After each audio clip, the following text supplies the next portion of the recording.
नमस्कार, मैं हूं मनोज मानस। माया का उत्तराधिकारी कौन, इस पर हम बात कर रहे हैं आज।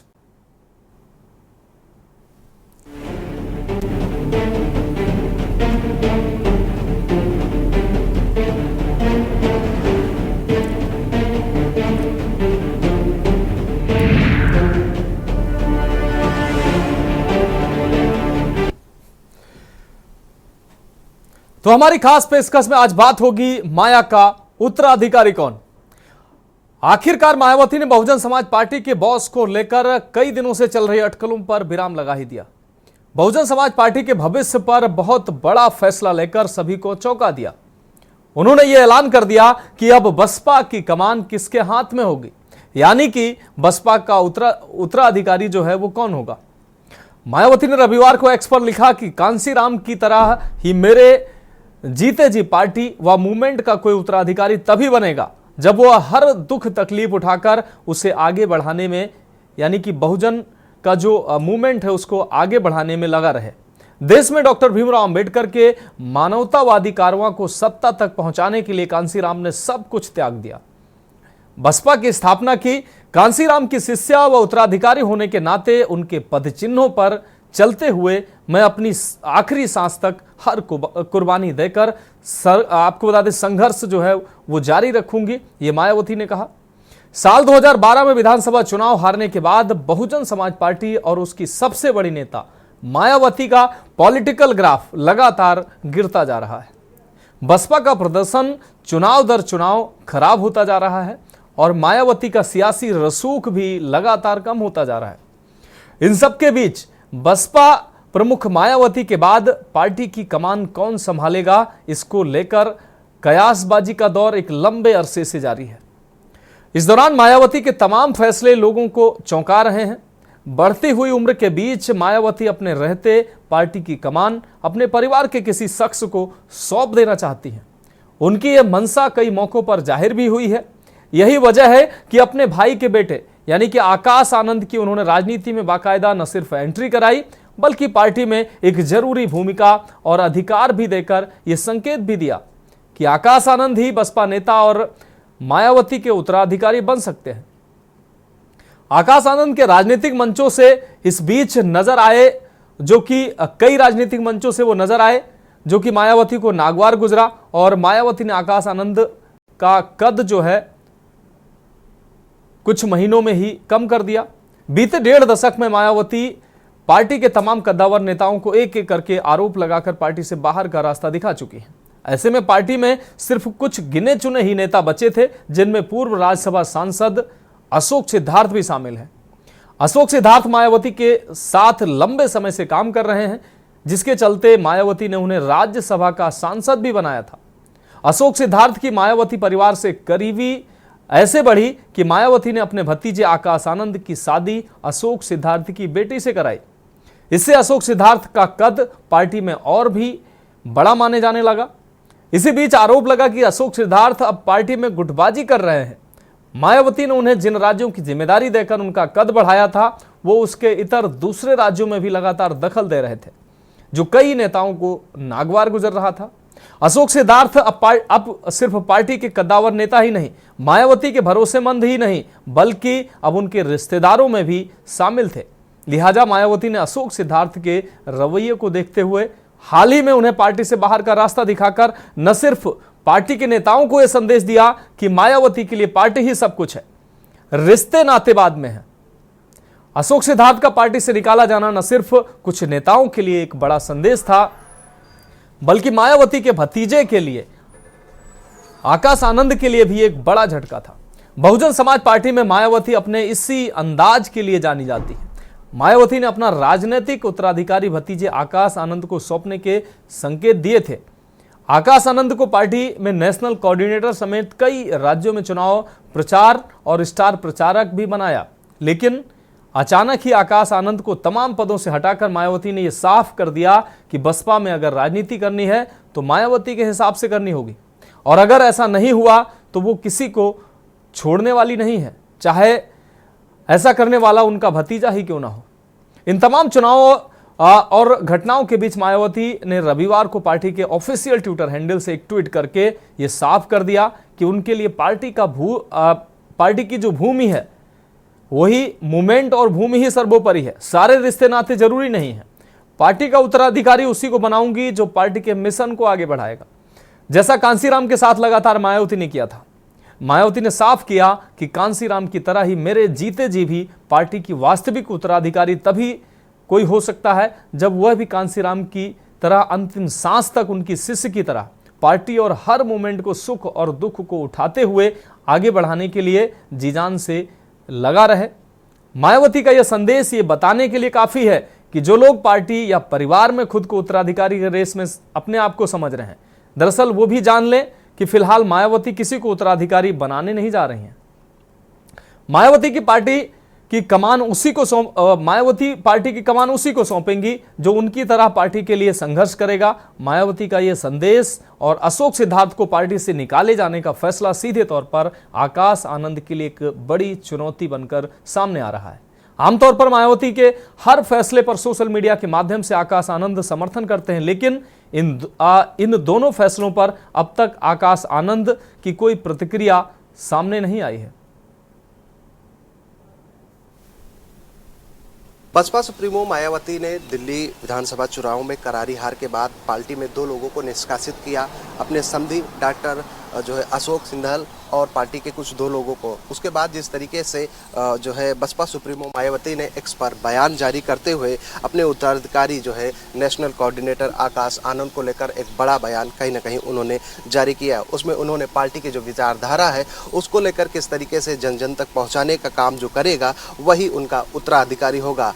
दिल्ली विधानसभा चुनाव में जिस तरीके से जिम्मेदारी दी गई थी उसमें करारी हार के बाद माना यही जा रहा है कि जो नाराजगी है बसपा सुप्रीमो की वो उन्होंने एक्स के माध्यम से जाहिर की है। अब आने वाले समय में 2027 के विधानसभा चुनाव उत्तर प्रदेश में होने हैं। ऐसे में जो उनके उत्तराधिकारी उन पर कहीं ना कहीं बड़ी कार्रवाई 2027 के विधानसभा चुनाव से पहले देखने को मिल सकती है। लखनऊ से कैमरामैन रमेश वर्मा के साथ K news India Avinash. Baspa supremo Mayawati ने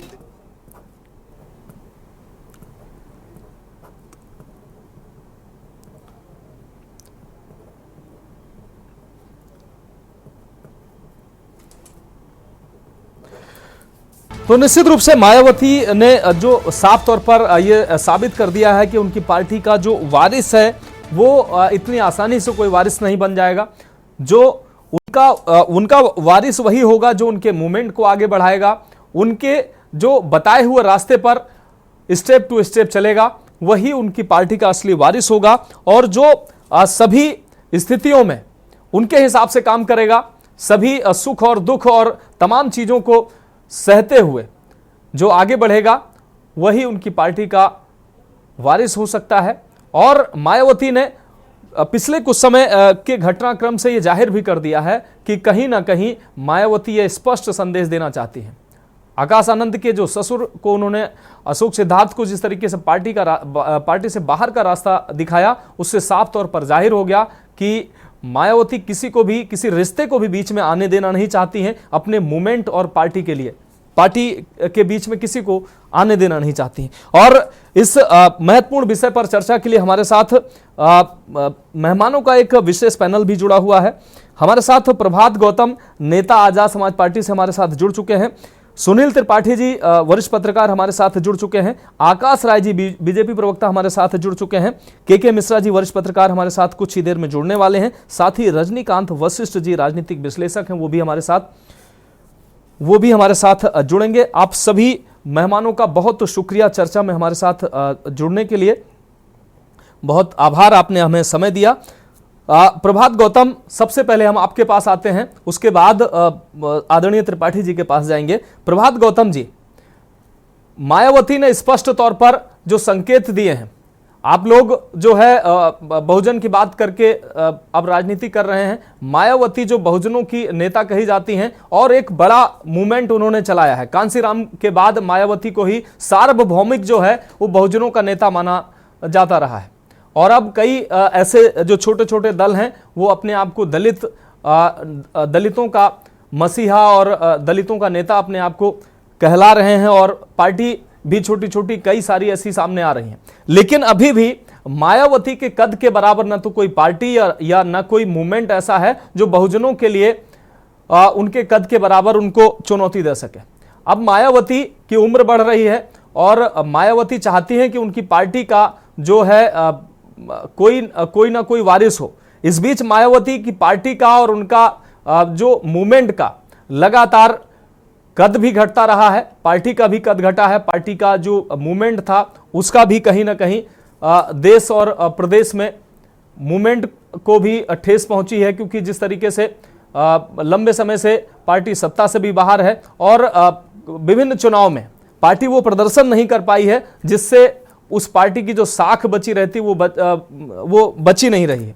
तो अब ऐसे में मायावती का ये जिस तरीके से अभी पिछले कुछ समय से लगातार कार्रवाइयां जो मायावती ने किया है, साफ तौर पर उन्होंने संदेश दिया है कि पार्टी का उनके मूवमेंट को जब तक कोई बेहतर तरीके से नहीं बढ़ाएगा पार्टी का वारिस नहीं होगा।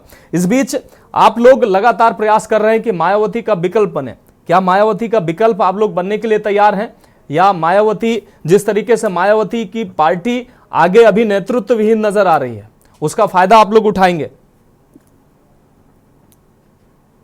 देखिए भाई, मैं ये कहना चाहता हूं कि जो बहन कुमारी मायावती जी वो हमारी आदरणीय है। मैं उन पे कोई प्रश्न चिन्ह खड़ा नहीं करना चाहता हूं जी, और वो उनकी पार्टी का विषय है। वो क्या कर रही हैं, क्या करना चाह रही हैं जी, अपनी पार्टी में किसको उत्तराधिकारी बनाना चाह रही हैं। लेकिन मैं ये जरूर कहना चाहूंगा कि जो मानवर कांतीराम का जो कारवा था, जो मिशन था, उससे कहीं ना कहीं बहुजन समाज पार्टी भटकी है।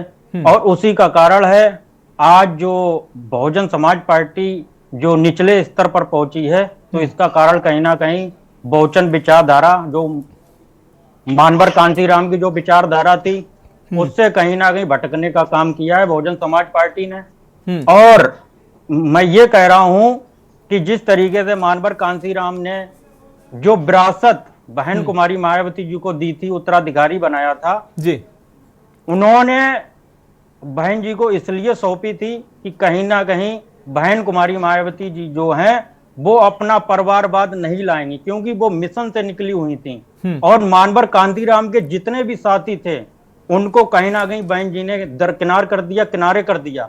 आज की तारीख में मानवर कांतीराम के जो साथी थे, जो सहयोगी थे, जो मिशन मूवमेंट के थे, आज वो पार्टी में नहीं है।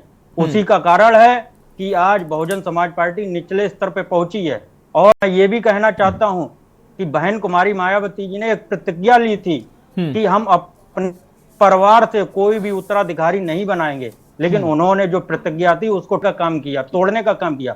और जिस तरीके से अब बच्चों को लेकर आई है, इसमें कहीं ना कहीं जो लाखों कार्यकर्ताओं की जो उम्मीद थी, जो उनमें जिज्ञासा थी, जिस तरीके से वो काम कर रहे थे बहुजन समाज पार्टी के लिए, उनको निराशा हाथ लगी। और एक ऐसा व्यक्ति जिसने समाज की पीड़ा को नहीं देखा, जो विदेश से पढ़ के आया, जो धन दौलत में पड़ा रहा, जिसको धन दौलत देखने को मिली, और समाज जो है जिसके पास आज फटी चप्पल जो समाज पहन रहा है, उसके पास जो तो कहीं ना कहीं उन्होंने जो दुख पीड़ा समाज की है वो नहीं देखी है। इसका कारण है कि जो आकाश आनंद है, जिनको अभी बीच में जो विरासत दी गई थी उसको वो निभा नहीं पाए। और उसी का कारण है बहन जी ने उनको अभी बीच के चुनाव में ही उनको निकालने का काम किया और फिर उनको पनाह लेके आए, क्योंकि बहन जी ने ये कहा था कि अभी जो है आकाश आनंद मेच्योर नहीं है। फिर क्या हुआ कि 10 दिन के 1 महीने के बाद आकाश आनंद मेच्योर हो गए और फिर उनको जिम्मेदारी दे दी गई। तो मैं ये कहना चाहता हूं कि आज विकल्प की बात नहीं है। मैं ये कहना चाहता हूं कि आज देश में बहुजनों का सिर्फ एक नेता एडवोकेट चंद्रशेखर आजाद जी, जो सांसद नगीना लोकसभा से हुए हैं, आज बहुजन समाज को उम्मीद है कि एडवोकेट चंद्रशेखर आजाद जो हैं वो कहीं ना कहीं हमारे दुख मुसीबतों को दूर कर सकते हैं, हमारी लड़ाई को लड़ सकते हैं। तो आज बहुजन समाज जो है बहुत तेजी के साथ आजाद समाज पार्टी की तरफ मूवमेंट हो रहा है, जुड़ रहा है और एडवोकेट चंद्रशेखर आजाद पर विश्वास जता रहा है कि एडवोकेट चंद्रशेखर आजाद ही आने वाले समय में बहुजनों के नेता होंगे। और जिस तरीके से संसद में एडवोकेट चंद्रशेखर आजाद जी दहाड़ने का काम कर रहे, पीड़ितों की आवाज उठा रहे, बहुजनों की आवाज उठा रहे हैं। तो आज जो बहुजन समाज के लोग जो हैं, बहुत ठीक है, ठीक है, बहुत उम्मीद के साथ एडवोकेट चंद्रशेखर आजाद जी को सुनते हैं और देखते हैं संसद में। ठीक है, ठीक है। प्रभात गौतम जी, बहुत शुक्रिया हमारे साथ जुड़ने के लिए, अपने विचार रखने के लिए। हमारे साथ रजनीकांत वशिष्ठ जी, राजनीतिक विश्लेषक हैं, हमारे साथ जुड़ गए हैं। साथ ही सनवर अली खां, आजाद समाज पार्टी के प्रवक्ता हैं, वो भी हमारे साथ जुड़ गए हैं। सुनील त्रिपाठी जी, आपके पास आते हैं। सुनील त्रिपाठी जी, अगर बहुजन के विचारों की और लड़ाई की अगर बात की जाए तो कांसीराम के जो संदेश थे और विचारों को मायावती लेकर आगे बढ़ी और एक मिशन से निकली हुई पार्टी बहुजन समाज पार्टी। आज इस पार्टी, मायावती हालांकि 4 बार मुख्यमंत्री रही, लेकिन वो पार्टी अब किस तरीके से उस पार्टी का क्षरण हो रहा है आप देख ही रहे हैं। लगातार विधानसभा चुनाव में प्रदर्शन गिरता गया, लोकसभा चुनाव में प्रदर्शन गिरता गया, राष्ट्रीय पार्टी का जो दर्जा था वो भी देखा ही आपने। दिल्ली में अभी जो चुनाव हुए वहां पर जो प्रदर्शन हुआ, उसके बाद लगातार अपने पार्टी जिस तरीके से प्रदर्शन नहीं कर पा रही ठीक से, दूसरी तरफ अंदर खाने में जो पार्टी में तमाम चीजें जो चल रही हैं। मायावती की जो पार्टी सर मानी जाती है कि व्यक्तिवादी पार्टी है, क्योंकि समय समय पर जो भी पार्टी में किसी का कद ऐसा लगा कि नहीं वो मायावती को चुनौती दे सकता है या कद किसी का बड़ा हो रहा था, तो मायावती ने उसको पार्टी से बाहर का रास्ता दिखाया, चाहे कारण कोई भी दिए हों। लेकिन अब मायावती की उम्र बढ़ रही है, बहुजन के विचारों को आगे बढ़ाने की बात मायावती कर रही हैं। अभी तक उन्होंने अपने वारिस की घोषणा नहीं की है। आकाश आनंद पर उन्होंने भरोसा जताया, बाद में उनसे जो जिम्मेदारियां थी छीन ली, बाद में फिर उन्हें जिम्मेदारियां दी। और अब जब मायावती ने आकाश आनंद के ससुर को पार्टी से, अशोक सिद्धार्थ को पार्टी से जब बाहर किया, तब एक स्पष्ट संदेश दिया कि हमारे जीते जी, मेरे जीते जी पार्टी का कोई वारिस नहीं हो सकता है, और वारिस जो होगा भी हमारे बाद, वो जो बहुजन कांसीराम जी की जो विचारधारा थी, हमारी जो विचारधारा, मायावती की विचारधारा, और मायावती के हिसाब से जो चीजें करेगा वही पार्टी का वारिस होगा। जरूरी नहीं कि आकाश आनंद ही पार्टी के वारिस हो। त्रिपाठी जी, हुआ है तब से मैं जानता हूं, और स्वर्गीय कांसीराम जी ने जब इस मिशन को चालू किया जी, तो उनके परम मित्र थे चंद्रपाल जी, जो वरिष्ठ आईएएस थे, और हमारे वो बड़े भाई थे जी। मैंने इस मिशन को उनके द्वारा बहुत नजदीक से देखा, और उत्तर प्रदेश में बहुजन समाज पार्टी पैदा हुई, और ऐतिहासिक निर्णयों के लिए मैं सदैव चर्चा करता रहता हूं कि बाबू कल्याण सिंह जी और मायावती जी कोई भी ऐतिहासिक निर्णय लेने में कभी पीछे नहीं रही हो, चाहे सांसदों की गिरफ्तारी हुई हो, चाहे निघासन कांड बड़ा चर्चा में रहा, मायावती जी ने सीओ जेल भेजा। इस तरह के ऐतिहासिक निर्णय मायावती ने लेने में कोई कभी नहीं छोड़ी। लेकिन जिस तरह से एक कोर वोटर मायावती के साथ जुड़ा हुआ था, वो कोर वोटर धीरे धीरे मायावती से किनारे होने लगा, जिसका कारण मैं मानता हूं एक पत्रकार की हैसियत से, मायावती जी दिल्ली में कैद हो गई, ऑफिस में कैद हो गई, अपने कोर वोटर से या अपने राजनेताओं से उन्होंने मिलना बंद कर दिया। कार्यकर्ताओं से आप मिलेंगे नहीं, पदाधिकारियों के साथ आप बैठक नहीं करेंगे। कोई राजनीतिक दल हो, उसके कार्यकर्ता निश्चित रूप से हताश होंगे और कहीं इधर उधर बिदक जाएंगे। जी। पिछले चुनाव में मायावती जी ने समाजवादी पार्टी से गठबंधन किया, इसका संदेश भी दलित और शोषितों में काफी बुरा गया, क्योंकि जो वर्ग जिस वर्ग को ज्यादा परेशान करता था, आप उसी से टाई अप कर रही हैं। इस संदेश से भी बहुजन समाज पार्टी को काफी नुकसान हुआ। दूसरी बात, जिस तरह से बहुजन समाज पार्टी पे भ्रष्टाचार के आरोप लगे, निश्चित रूप से वो भी मायावती जी के लिए नुकसानदायी साबित हुआ। और मैं फिर कहना चाह रहा हूं कि मायावती जी के आज भी कोर वोटर हैं। ऐसा नहीं है कि आजाद समाज पार्टी आने के बाद से मायावती जी का जो समाज था वो उनसे अलग नहीं हुआ है। मैं उनके बीच जाता हूं, चर्चा करता हूं, उनके हृदय में वेदना जरूर निकल के आती है कि जिस मिशन को कांसीराम जी ने शुरू किया था, मायावती जी ने उसका विस्तार किया, वो मिशन कहीं दलितों, शोषितों और वंचितों से दूर होता नजर आ रहा है। उत्तर प्रदेश सहित भारत में जिस तरह से आजाद समाज पार्टी एक parallel party Bahujan Samaj party खड़ी हो गई है, इससे मायावती जी को काफी खतरा नजर आ रहा है। और वो सोच रही हैं कि अगर हम अपना कोई ऐसा नेता नहीं पैदा करते हैं तो निश्चित रूप से हमारी पार्टी का धीरे धीरे अंत हो जाएगा। क्योंकि पिछले चुनाव में भी आपने देखा, चाहे लोकसभा का हो चाहे विधानसभा का हो, जिस तरह से मायावती जी का सिक्का बोलता था उत्तर प्रदेश में, जैसे आज भाजपा को बोल रहा है, बिल्कुल वो कहीं न कहीं कद उनका इतना गिर गया कि आज देखिए सांसद विधायक कहां हैं उनके। और जो अभी जिलाध्यक्ष कह रहे थे आपके, मैं भी मानता हूं कि जिन लोगों ने काशीराम जी के इस मिशन को लगाने पर पूरा सहयोग किया, कंधे में कंधा लगाया, मायावती जी ने उनको भी बाहर रास्ता दिखा दिया। कोई राजनीतिक दल हो अपने साथियों को, अपने सहयोग अगर किनारे करेगा तो निश्चित रूप से उसकी राजनीति पर संकट पैदा हो जाएगा। वर्तमान में यही देख रहा हूं कि मायावती जी ना कोई रैली में जाती हैं, ना लोगों से मिलती हैं जी। जो स्टेट गेस्ट हाउस कांड हुआ उसके बाद से मायावती जी थोड़ा सा निकलना बंद कर दी। अब वो चाहे उनके अंदर कोई ऐसा डर हो या जो भी हो, इससे पूर्व में देखता था कि जनपदों दौरा करना, कार्यकर्ताओं से मिलना, ये धीरे धीरे कम होता चला गया। और आज जनाधार मायावती जी का धीरे धीरे उत्तर प्रदेश से समाप्ति की ओर चल पड़ा है।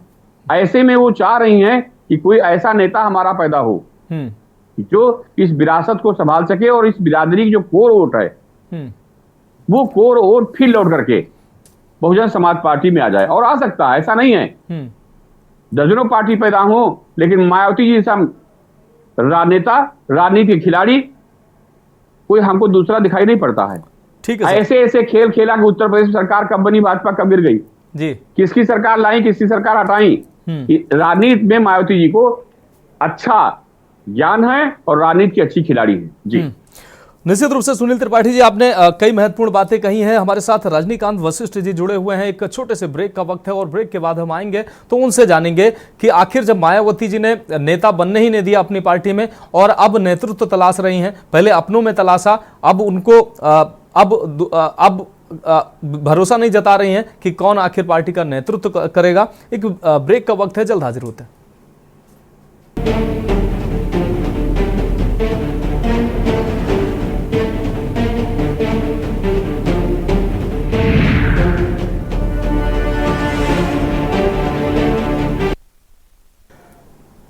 तो ब्रेक के बाद हमारी खास पेशकश में एक बार फिर से आपका स्वागत है। हम बात कर रहे हैं माया का उत्तराधिकारी कौन, और सीधे चर्चा पे आते हैं। हमारे साथ रजनीकांत वशिष्ठ जी राजनीतिक विश्लेषक हैं। एक लंबा अनुभव है सर आपके पास, राजनीति को करीब से आपने देखा है। मायावती के शुरुआती दौर से आप उनके पूरे राजनीतिक घटनाक्रम को, उनके मिशन को पूरे आपने जांचा और परखा है, देखा है। जिस तरीके से अब मौजूदा समय में बहुजन समाज पार्टी की अगर सर बात करें तो मायावती को क्या अब लगने लगा है, जिस तरीके से लगातार चुनाव में हार मिल रही है, हार की हताशा और पार्टी का घटता जनाधार, क्या ये मायावती के अंदर डर है कि पार्टी कहीं खत्म ना हो जाए? एक अलग तरीके का नेतृत्व वो तलाश रही हैं। दूसरी तरफ ये भी सर सच है कि उन्होंने पार्टी में किसी को नेता बनने नहीं दिया और आज वो एक मजबूत नेतृत्व तलाश रही हैं। और दूसरी चीज वो ये भी कह रही हैं कि पार्टी का उत्तराधिकारी कोई नहीं है, जब तक वो जिंदा हैं वो पार्टी की, वो खुद पार्टी हैं, और उसके बाद जो उत्तराधिकारी होगा भी तो मिशन जो आगे बढ़ाएगा वो उत्तराधिकारी होगा। मायावती के पार्टी को लेकर उनके अंदर डर है, या अब वो पार्टी की जिस हिसाब से जनाधार सर घट रहा है तो वो इस तरीके के निर्णय ले रही हैं? देखिए, मायावती जी भारत की पहली अनुसूचित जाति की मुख्यमंत्री थी जी, और जिस तरह से उनका राइज हुआ पॉलिटिकल एरिना में, वो वाकई चमत्कारी ही कहा जाएगा। लेकिन मैं इस बहुजन समाज पार्टी का जन्म कैसे हुआ वहीं आपको ले जाना चाहूंगा। मुझे याद है सन 84-85 में काशीराम जी महोना के गांव में आए थे और वो एक सभा थी, तो सभा में मुश्किल से 100-150 गांव वाले थे जी। तो उनसे बातचीत हुई, तो बातचीत में हमने कहा कि आप अचानक से, कांग्रेस जैसी बड़ी पार्टी है, भारतीय जनता पार्टी भी बड़ी पार्टी है, इन दोनों के बीच में उत्तर प्रदेश जैसे देश के सबसे बड़े राज्य में आखिर आप कैसे सफल होने की उम्मीद करते हैं? तो वो उन्होंने उदाहरण दिया कि देखिए ये पेन है, पेन में ये ऊपर जो है ये सब जो है वो अगड़े लोग, और बाकी ये सारे पेन, ये जो 80% जो हिस्सा है वो सारा बहुजन है। अभी व्यवस्था ऐसी है, हम इस व्यवस्था को ऐसे कर देना चाहते हैं। फिर उसके बाद मैं याद दिलाता हूं कि बेगम हजरत महल पार्क में तब रैलियां हो करती थी लखनऊ के। बेगम हजरत पार्क में एक बार काशीराम जी की रैली हुई, तो उसमें मैंने ये देखा कि नीले ही नीले झंडे, नीली वर्दी में कुछ युवा, और बिल्कुल वो युवा इस तरह से जैसे कि पुलिस इंतजाम करती है, वो उस तरह की बहुत व्यवस्थित भीड़ और भारी भीड़। तो कुल मिलाकर के मैं, अच्छा दूसरा जो काशीराम जी ने इस पार्टी को खड़ा किया, उसमें बहुत बड़ा योगदान बामसेफ संस्था का भी था। बामसेफ संस्था वो जो केंद्र सरकार में या राज्य सरकार में काम करने वाले जो कर्मचारी होते थे, उन्हीं लोगों को इन्होंने जोड़ना शुरू किया। मैंने कहा काशीराम जी ये बताइए कि आपके पास में चुनाव लड़ने के लिए अब तो धन बल की जरूरत होती है, धन कहाँ है? बोले हमारे पास धन की कोई कमी ही नहीं है, हमारे पास जो 80% बहुजन है, वो बहुजन जो है एक एक रुपया भी दे तो हमारा तो जो है हमारे पास पैसे की कोई कमी नहीं रह जाएगी। तो यहाँ देखिए एक बात तो ये कि काशीराम जी ने जिस तरह से जो जो समृद्ध बहुजन थे, उनको सरकारी कार्यालयों में काम भी कर रहे थे, उनको एक तरह से जोड़ा। दूसरे उन्होंने एक युवा बनाई जिसका नाम BS4 था, जो गांव गांव में जाकर के उनके युवा जो हैं वो काम करते थे, बड़ी प्रतिबद्धता के साथ काम करते थे और सबको जोड़ते चले गए।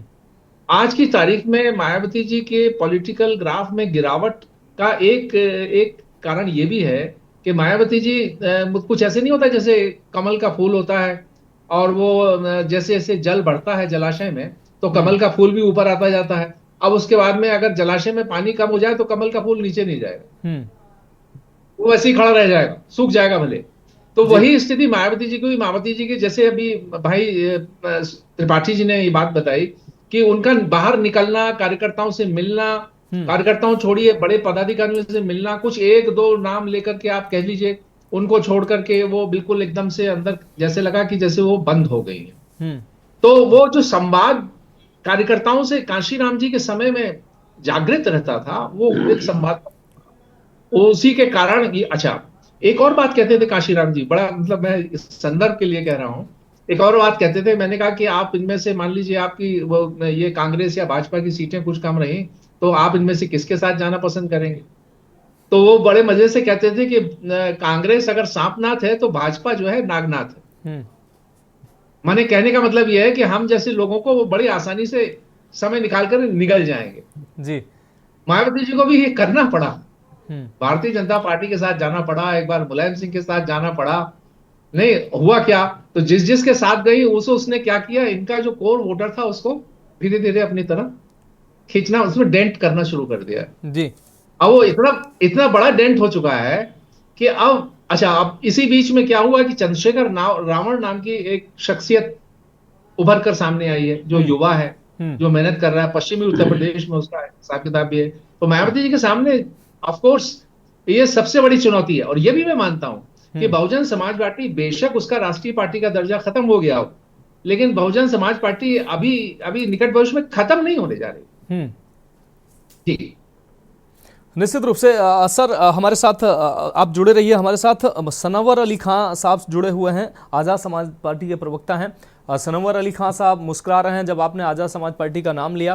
उनको लग रहा है कि वो मायावती के विकल्प के तौर पर उभर रहे हैं और कहीं ना कहीं उनको जनता नोटिस भी कर रही है और रिजल्ट भी जनता दे रही है। भले ही अभी सीटों में गिनती में तब्दील नहीं हुई है, लेकिन कहीं ना कहीं वोट प्रतिशत सनवर अली खां आपको मिलता नजर आ रहा है। तो आपको लगता है कि मायावती का विकल्प आप बनते नजर आ रहा है? 10 सालों में जी, 10 सालों में जो मायावती जी का लोग कहा जाने, पॉलिटिकल सर्कल्स में ये कहा जाने लगा था कि मायावती जी के साथ ये आज की तारीख में क्या कहते हैं, उनके अपनी बिरादरी का वोट और थोड़ा सा मुसलमान का वोट रह गया, बाकी जो अनुसूचित जाति के लोग भी थे वो भाजपा में चले गए या मौका देख करके कांग्रेस की तरफ थोड़ा झुकाव उनका होने लगा। ये बात है ठीक है, सनवर अली खान साहब जवाब दे दीजिए, क्या आकाश आनंद जी में जो पार्टी का नेतृत्व मायावती तलाश रही हैं या अन्य किसी को पार्टी के मूवमेंट को आगे बढ़ाने के लिए वो तलाश रही हैं, लेकिन चंद्रशेखर जी हैं वो पूरी जमीन नीचे धीरे धीरे उनकी जमीन खिसका रहे हैं क्या? सबसे पहले तो सर सभी को मेरा आदाब, जय भीम, जय भारत, जय संविधान जी।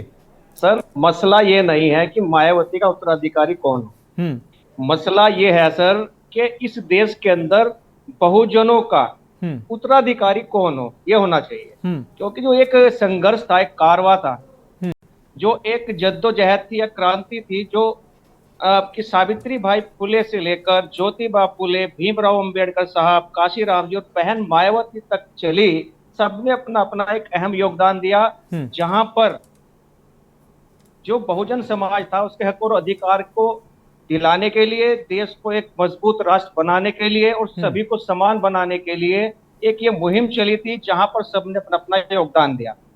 इसके बाद आपने देखा होगा सन 2012 के बाद कहीं ना कहीं ये जो मुहिम है एक कमजोर पड़ी, और जिसका कारण आपके सामने है कि आजाद समाज पार्टी उभर आपके सामने आई और हर दिल अजीज, युवा दिलों की धड़कन, भारत का लाल भाई चंद्रशेखर आजाद सबके सामने आया, जिसने अपने आप को साबित किया कि वो उन दबे कुचले शोषित SC, ST, OBC और अल्पसंख्यक वर्ग के लिए जद्दोजहद कर रहे हैं, उनको और अधिकार दिलाने के लिए।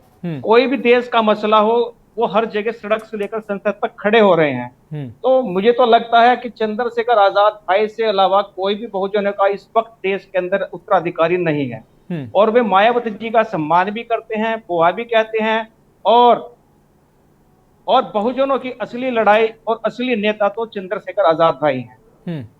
लेकिन सनवर अली खान साहब, जितना रिस्पेक्ट अभी चंद्रशेखर आजाद जी पिछले कुछ समय से हमें लग रहा है जो देने लगे हैं, पहले नहीं देते थे। उनको लगने लगा है कि कहीं ना कहीं मायावती के लिए अगर ऐसे शब्दों का इस्तेमाल करेंगे तो जो उनका जो बेस वोटर है वो उनसे छिटकेगा।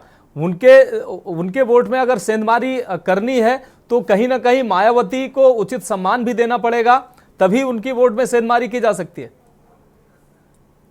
ऐसा नहीं है सर, संस्कार तो आदमी के अपने मन के अंदर होते हैं, अपने परिवार से मिलते हैं जी। तो चंद्रशेखर आजाद भाई मेरे बराबर में गांव है छुटमलपुर, मैं कैलाशपुर से बिलोंग करता हूं, सहारनपुर से, तो मैं अच्छी तरीके से जानता हूं उन्हें। बचपन से मेरा उनका मिलना जुलना रहा है, और कॉलेज की लड़ाई में भी हम अलग अलग पार्टी में रहे, लेकिन संघर्ष रहा है।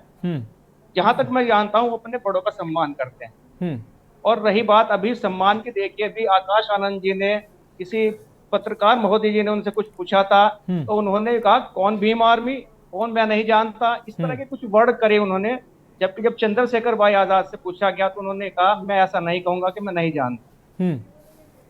तो चंद्रशेखर भाई एक बहुत ही सुलझे हुए नेता हैं, और आने वाला वक्त चंद्रशेखर आजाद भाई का है, और जनता इस देश की SC, ST, OBC और माइनॉरिटी और दबे कुचले शोषित वंचित समाज उनकी तरफ टकटकी लगाए देख रहा है, और जनता ही तय करती है कि असली उत्तराधिकारी कौन होता है। तो बहुजन समाज ने, मुझे लगता है कि तय कर लिया है कि चंद्रशेखर आजाद भाई कोई उत्तराधिकारी वो स्वीकार कर चुके हैं, बस रिजल्ट आना आपके बाकी है।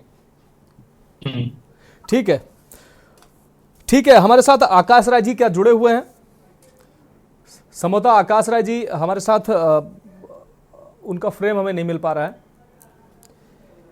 ठीक है आकाश राय जी, अभी आकाश राय जी को दोबारा जोड़ने का प्रयास करिए। हमारे साथ त्रिपाठी जी लगातार जुड़े हुए हैं।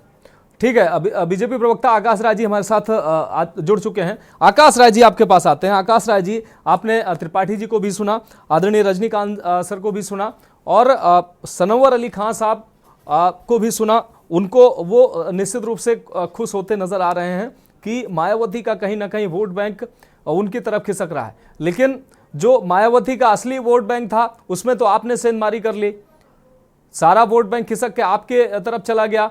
हर उत्तर प्रदेश की अगर बात करें, भारी भरकम सीटें आई और सरकार आप बना रहे हैं, लगातार दूसरी बार आपने सरकार बनाई, तो कहीं ना कहीं सबसे ज्यादा अगर कमजोर मायावती हुई हैं तो वो भारतीय जनता पार्टी ने उनके वोटों में सेंधमारी की है। और सॉफ्ट कॉर्नर भी मायावती का लगातार देखने को मिल रहा है भारतीय जनता पार्टी के प्रति। उसके लिए तमाम आरोप भी उनके ऊपर लगते रहे, B टीम, C टीम, तमाम चीजें। क्या कहेंगे आप? नहीं मनोज जी, देखिए ये मीडिया का आकलन हो सकता है या पत्रकारों का आकलन हो सकता है कि भारतीय जनता पार्टी को कितने वोट दलितों के शिफ्ट हुए या कितने वोट ओबीसी वर्ग के शिफ्ट हुए।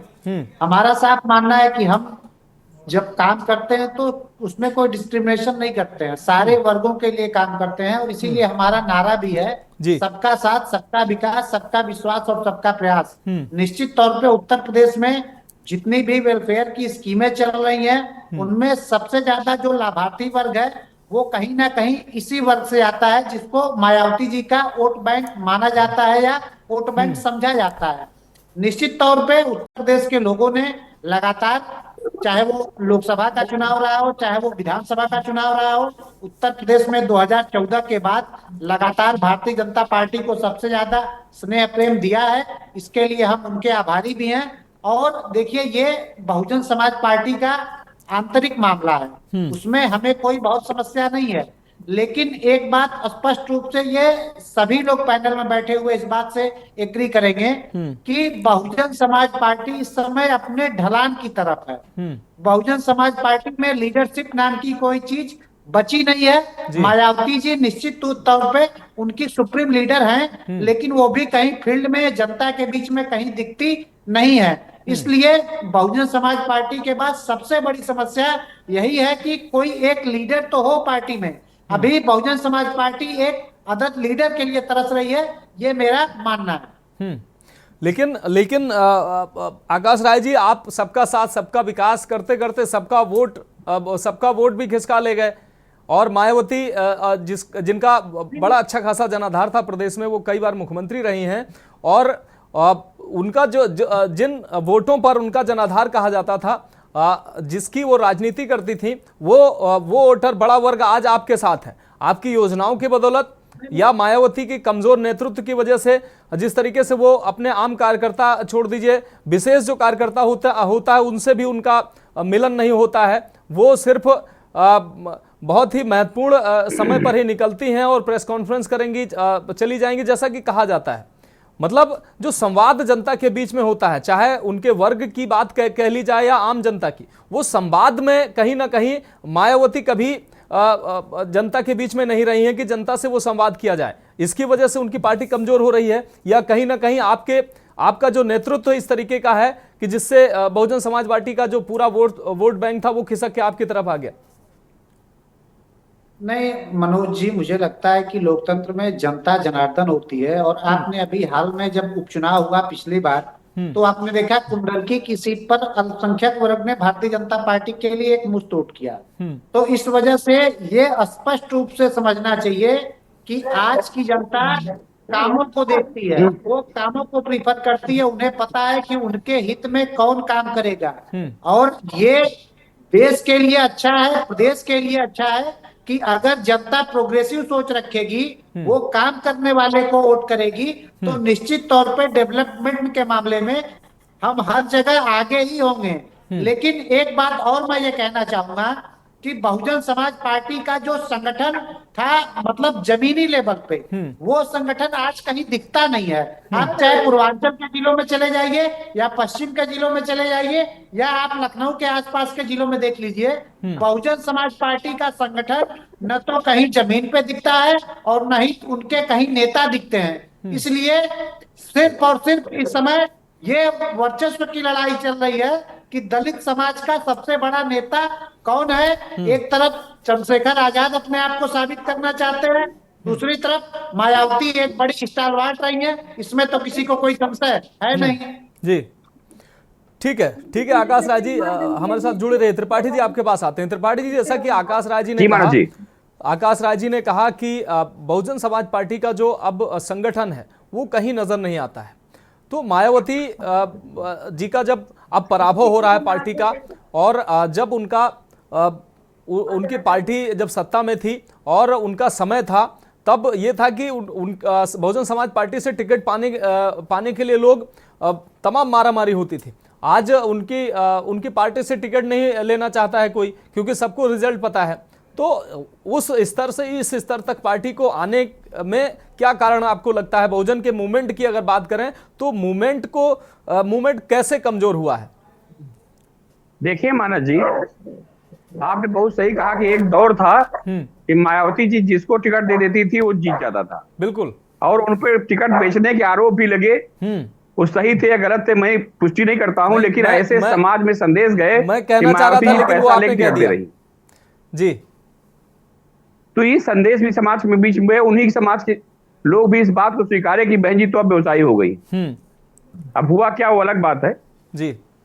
देखिए, मैं पहले भी कह चुका हूं कि जो राजनेता जनता से दूरियां बना लेता है, मैंने कई मंत्रियों को अपने जीवन में देखा है कि जनता जनार्दन जब वोट लेने आती, जनता जनार्दन हो जाती है, उसके बाद अपना भगवान वाले गेट बंद कर देते हैं। मैं उत्तर प्रदेश के वर्तमान प्रदेश अध्यक्ष की बात करूं, मानस जी, मैं कहना नहीं चाह रहा था जी। मेरे सामने घटना है कि मैं अंदर चला गया और उनके इलाहाबाद के बनारस के जिला अध्यक्ष जो कार्यकर्ता बाहर खड़े थे उनको रोक दिया गया। हालांकि कई चैनलों में मैंने ये बात उठाई तो उन्होंने इस बात को स्वीकार किया कि हमें जानकारी नहीं थी।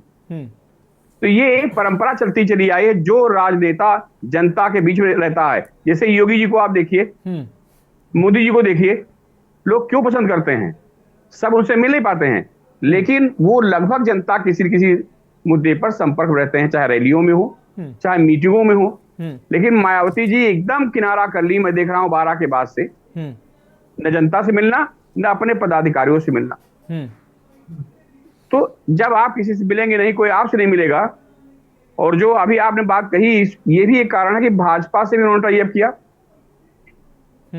जनता बहुत होशियार होती है, जिसकी तरफ अपना भला देखती है उसकी तरफ चली जाती है। भाजपा ने देखिए जो नारे दिए हैं, उन नारों पर काम भी कर रही है। सबका साथ, सबका विकास, सबका विश्वास।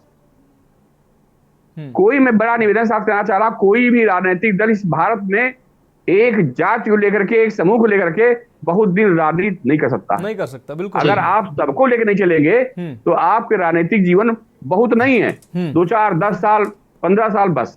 क्योंकि यहां तो ऐसा समूह है कि हर जाति, हर धर्म के लोग रहते हैं, तो आपको सबको साधना पड़ेगा। भारतीय जनता पार्टी ने जो भी योजनाएं लागू की हैं, मैं देख रहा हूं दलित भाइयों को सबसे ज्यादा उनसे फायदा मिल रहा है, चाहे आवासीय योजना हो, बिल्कुल, चाहे हर घर नल की योजना हो, चाहे गैस की योजना हो। ऐसी तमाम योजनाएं जो सरकार ने दी है वो दलित भाइयों को बड़े आराम से मिली, इसलिए दलित वोट भाजपा से कट नहीं रहा है। कुदरती सहित आप कई सीटों पर देखिए कि मुस्लिम का तुष्टीकरण लोग कर रहे हैं, लेकिन मुस्लिम भी भाजपा के साथ खड़ा हुआ है। तो जब सब वर्ग आप साथ खड़े रहेंगे तो मानस जी आपकी रानी चमकती रहेगी, बिल्कुल, आपको हराने वाला कोई नहीं है। निश्चित रूप से सर, आप हमारे साथ जुड़े रहिए। रजनीकांत सर आपके पास आते हैं। रजनीकांत सर, बहुजन समाज पार्टी जैसे जैसे कमजोर होती गई वैसे वैसे भाजपा में उसका वोट शिफ्ट होता गया। बहुजन समाजवादी पार्टी ने भी पीडीए बनाकर उन्होंने भी लुभाने का प्रयास किया। इस बीच आजाद समाज पार्टी भी मैदान में है और दावा करती है कि मायावती की जो जमीन जो है वो उस जमीन को तलाशने की कोशिश कर रहे हैं, पाने की कोशिश कर रहे हैं। क्या लगता है आपको, मायावती का जो डर है, आप डर कह लीजिए या आप जो भी उसको कहें, वो आप समझ रहे हैं, मायावती की पार्टी का भविष्य आपको कैसा नजर आ रहा है? आपने कहा कि वो पार्टी खत्म होने नहीं जा रही है, लेकिन जो मूवमेंट जिस हिसाब से चलना चाहिए वो मायावती के रहते वो मूवमेंट धराशायी होता दिखाई दे रहा है। और अब जो विकल्प सर सामने आ रहे हैं, वो विकल्प मायावती का विकल्प कितना बन पाएंगे? आपको इस पर क्या कहेंगे आप?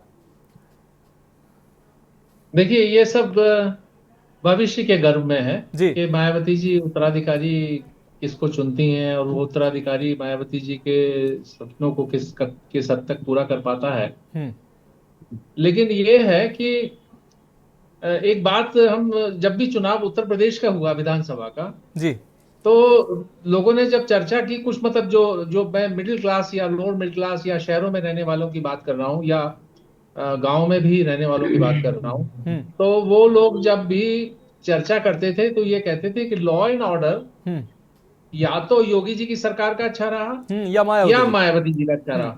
बिल्कुल, अभी भी मतलब ये बेशक आज मायावती जी की पार्टी की हालत कुछ कांग्रेस जैसी हो गई है। जैसे कांग्रेस के पास में हैवी टॉप तो है, लॉट ऑफ लीडर्स तो हैं, एक से एक बड़े लीडर हैं, सब बैठे हुए हैं, लेकिन जमीन पर काम करने के लिए कार्यकर्ता नहीं है उनके पास।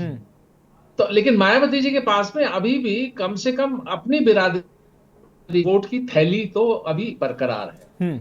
और अभी भविष्य में, आज नहीं मैं कहता 27 नहीं कहता, 27 के बाद और 5 साल लगा लीजिए, लेकिन कभी भी जब भारतीय जनता पार्टी का ग्राफ कभी गिरेगा और उत्तर प्रदेश की जनता के सामने विकल्प अखिलेश और मायावती होंगे, तो मायावती मुझे लगता है कि फिर बाजी मार सकती है। लेकिन उनके सामने सबसे बड़ी चुनौती यह है कि अब वो 70 साल की लगभग हो रही हैं। वो उतनी भागदौड़, उतने उतने उतने मेहनत के साथ में पार्टी को, हालांकि काशी राज जी तो 70 साल की उम्र में भी गांव-गांव जाते थे। अब ये महिला है, ये मतलब जो अभी उन्होंने कहा कि स्टेट गेस्ट हाउस कांड के बाद या इस तरह से उनको थोड़ा डर लगने लगा, जो भी हो, तो वो उत्तराधिकारी कैसा चुन पाती हैं। हाँ, चंद्रशेखर आजाद एक विकल्प के तौर पे, मतलब बहुजन समाज पार्टी के विकल्प के तौर पर उभारने की कोशिश कर रहे हैं, पर ऐसा नहीं मुझे लग रहा है कि वो पूरी की पूरी प्रदेश की जो बहुजन समाज पार्टी है उसको पूरा शेक कर देंगे। हो सकता है कुछ खित्तों में, कुछ वेस्ट यूपी में, कुछ हिस्सों में वो चंद्रशेखर आजाद पार्टी को कुछ सीटें मिल भी जाए 27 में। लेकिन मायावती, मैं फिर वो कहता हूं कि वो अरविंद केजरीवाल की तरह से डाउन जरूर है, but she is not out. और आपके सामने और विकल्प है भी क्या? या तो समाजवादी पार्टी है भारतीय भाजपा के सामने, या बहुजन समाज पार्टी है। ये दो ही पार्टियां तो दिख रही है ना आपको, और तो कोई कम्युनिस्ट पार्टी या और किसी का वजूद तो दिखता नहीं ना। बिल्कुल। तो कुल मिलाकर वो राजनीति के खेल में रहेंगी, लेकिन उन्हें सही उत्तराधिकारी का सही समय पर चयन करना होगा। यानी कि सर जो अखिलेश का जो पीडीए है, वहां उस पीडीए से जनता प्रभावित नहीं होगी। देखिए, मैं एक बार पहले भी कह चुका हूं मानस जी कि जो मायावती का जो वोटर है वो अखिलेश के कोर वोटर से बहुत ज्यादा सहज नहीं है गांव देहात में। बिल्कुल, मतलब उनके रिश्ते उस तरह से मिल नहीं पाते, पता नहीं क्यों। वो अपने आप को सुपर मानते हैं, वो ये अपने आप को सुपर मानने लगे। यानी मतलब मुलायम सिंह यादव जी के राजनीति में आने के बाद में जो यादव समाज था उसने अपने आप को शक्तिशाली बना लिया, वो शक्तिशाली महसूस करने लगा। उसी तरह से मायावती जी के मुख्यमंत्री बनने के बाद 4 बार जो इनका जो कोर वोटर था, मैं स्पेसिफाई नहीं कर रहा हूं, लेकिन इनका जो कोर वोटर था उसने भी अपने आप को ताकतवर बना लिया। बिल्कुल। तो वो पता नहीं क्यों शुरू से, अच्छा देखिए, पिछड़ा जो वर्ग वोटर है वो हमेशा से उसकी धारा आजादी के बाद से अलग ही रही है, वो कांग्रेस को कभी नहीं किया। और उसी कोर वोटर को चौधरी चरण सिंह ने जागृत करके वो संवित सरकार और ये सारी चीजें, फिर मुलायम सिंह का आना, फिर मुलायम सिंह ने उन और पिछड़ों को जोड़ करके, मुसलमानों को जोड़ करके जिस तरह से एक अपना पैराफर्नेलिया तैयार किया, तो वो कामयाब था। उसी तरह से मायावती जी ने भी किया। तो मायावती जी के भविष्य पर गहरी चिंता के बादल तो हैं, लेकिन ऐसा नहीं है कि वो जो है रिवाइव नहीं कर सकती। बट डिपेंड करेगा कि वो जमीनी स्तर पर अपने कार्यकर्ताओं को कितना मजबूत करती हैं और उत्तराधिकारी का चयन, किस उत्तराधिकारी का चयन करती हैं। सुनने में तो आ रहा है कि चलो ये बड़ा वाला आकाश नहीं, इसमें संभावनाएं नहीं है। हाँ। 2 बार इसको मौके दिए गए। हाँ, छोटा वाला ईशान जो छोटा वाला, उसको दावेदार बनाया जा। हाँ, दूसरी बार मौका दिया तो ससुर साहब के साथ मिलकर के उन्होंने दिल्ली हरियाणा में नतीजे 0 दे दिए, तो चलो छोटे वाले को ट्राई कर लेते हैं जी। What's bad in it? मतलब जैसे पहले राजाओं के कई 4 बेटे होते थे, तो उनमें जरूरी नहीं कि जो सबसे बड़ा बेटा है वही राज करे। निश्चित रूप से मतलब चाहे दारा शिकोह से आप देख लीजिए, चाहे हिंदू राजाओं में देख लीजिए, जो योग्य होता था उसी को गद्दी दी जाती थी। तो मायावती जी इस प्रोसेस में है, मतलब ठीक है सर, कर रही है वो। ठीक है, सनवर अली खान साहब आपके पास आते हैं। सनवर अली खान साहब, इसमें सच्चाई है कि आजाद जो है, चंद्रशेखर आजाद, वो युवा हैं, जोश है, और जो मुद्दे वो लेकर आए हैं, बहुजनों के मुद्दों की वो बात करते हैं, लड़ाई लड़ने की बात करते हैं, संसद में भी वो उनकी बुलंद आवाज है। लेकिन जो सर्वमान्य नेता होता है वो सर्व समाज का होता है। जैसे बीजेपी सबका साथ सबका विकास की बात करती है, मायावती भी जब मुख्यमंत्री बनी तो सभी वर्गों का समर्थन उनको मिला, ब्राह्मण भी था, दलित भी था, मुस्लिम भी था, तमाम। और लेकिन क्या लगता है आपको कि एक तो मायावती, आपको लगता है कि मायावती का जो कोर वोटर है वो आप पर भरोसा करेगा, आपके साथ जुड़ेगा, चंद्रशेखर आजाद जो है वो प्रभावित कर पाएंगे? दलितों की अगर हम बात करें, उसके अलावा अगर अन्य समाज की अगर आप बात नहीं करेंगे तो जमीन कहां रह जाएगी फिर आपकी?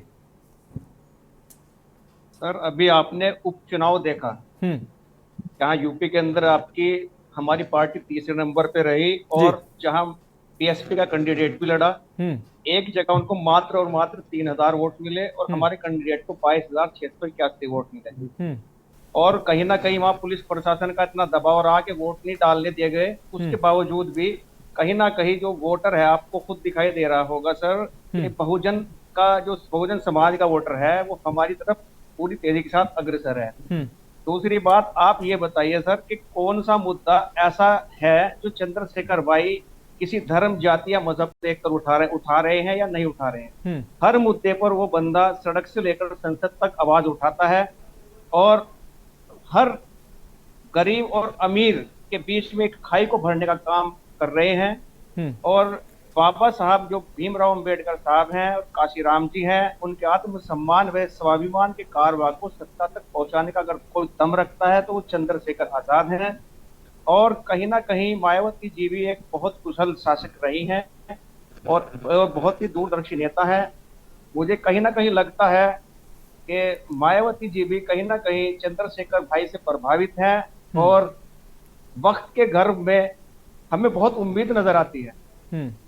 और इस वक्त अगर देश को जरूरत है तो ऐसे ही युवा की जरूरत है जो चंद्रशेखर आजाद भाई हैं। अभी तो मायावती से आपको उम्मीद नजर आती है, यानी कि मायावती क्या चंद्रशेखर आजाद को इनवाइट कर सकती हैं? मैं एक छोटा सा कार्य करता हूं और मैं आशा रखता हूं अपने कुदरत से, हर चीज से, कि कहीं ना कहीं कुछ ना कुछ तो जगह उनके दिल में है। ठीक है। और आने वाला वक्त बताएगा जी कि वो जगह क्या है। जगह तलाश रहे हैं, बहुत ही सम्मानित जगह तलाश रहे हैं। ठीक है, बहुत बहुत शुक्रिया सनवर अली खान साहब हमारे साथ जुड़ने के लिए, अपना कीमती समय देने के लिए। सुनील त्रिपाठी जी आपका भी बहुत शुक्रिया और रजनीकांत सर आपका भी बहुत शुक्रिया और अजय राय जी आपका भी बहुत शुक्रिया। हालांकि आपसे एक ही बार सवाल ले पाया, आगे आपके पास नहीं आ पाया, उसके लिए माफ़ी चाहते हैं। तो सभी मेहमानों का बहुत शुक्रिया। लेकिन सवाल यही है कि माया का आखिर उत्तराधिकारी कौन? क्या अपने भतीजे पर, आकाश आनंद पर वो भरोसा करेंगे या दूसरे जो भतीजे हैं ईशान, उन पर वो भरोसा करेंगे? क्योंकि जो मायावती हैं अब वो साफ तौर पर उत्तराधिकारी तलाश रही हैं, लेकिन उनके मूवमेंट और मिशन को आगे कौन बढ़ाएगा, ये बड़ा सवाल है। फिलहाल हमारी खास पेशकश में अभी के लिए इतना ही। मुझे दीजिए इजाजत और आप देखते रहिए के न्यूज़ इंडिया।